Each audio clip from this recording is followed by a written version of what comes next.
ஆண்டவரால் ஆசீர்வதிக்கப்பட்ட அருமையான தேவ ஜனங்களே, இன்று நாம் வாசிக்கக்கூடிய தலைப்பு என்னவென்றால் சல்யூட். மன தாழ்மையினாலே ஒருவரையொருவர் தங்களிலும் மேன்மையானவர்களாக எண்ணக் கடவீர்கள். பிலிப்பியர் 2வது அதிகாரம் 3வது வசனம்.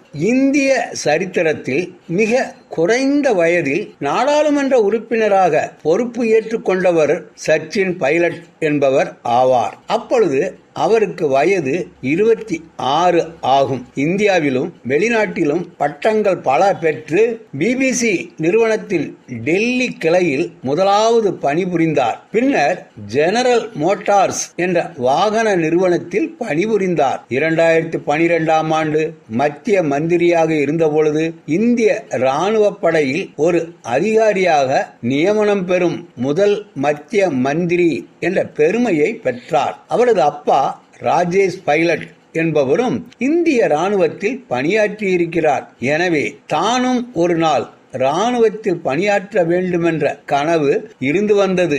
அது அவருக்கு நிறைவேறியது. சில முக்கிய பிரமுகர்கள் கௌரவ ராணுவ அதிகாரிகளாக பணிபுரிந்திருக்கின்றனர்.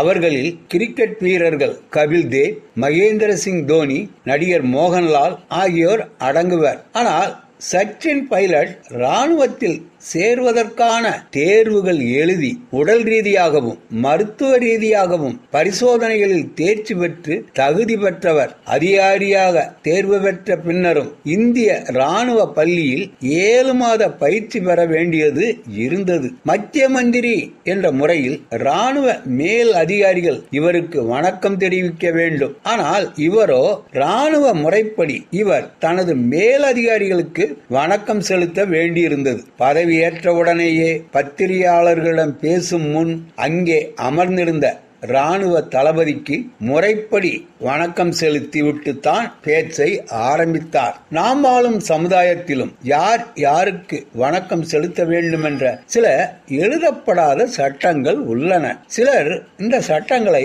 தீவிரமாக கடைபிடித்து வணக்கம் சொல்ல வேண்டியவர்கள் வணக்கம் சொல்லாவிட்டால் அவர்களை சாடுவதும் வணக்கம் தெரிவிக்கும்படி கட்டாயப்படுத்துவதுமாக இருக்கின்றனர்.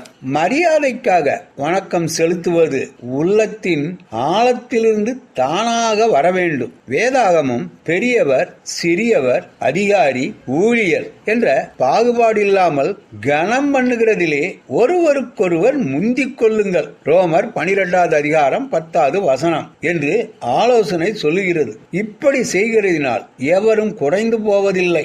ஆனால் கிறிஸ்துவின் அன்பை பிரதிபலிக்க முடியும். கொஞ்சம் முயன்றுதான் பாருங்களே. ஆண்டவர் தாமே நம் அனைவரையும் ஆசீர்வதிப்பாராக. ஆமென்.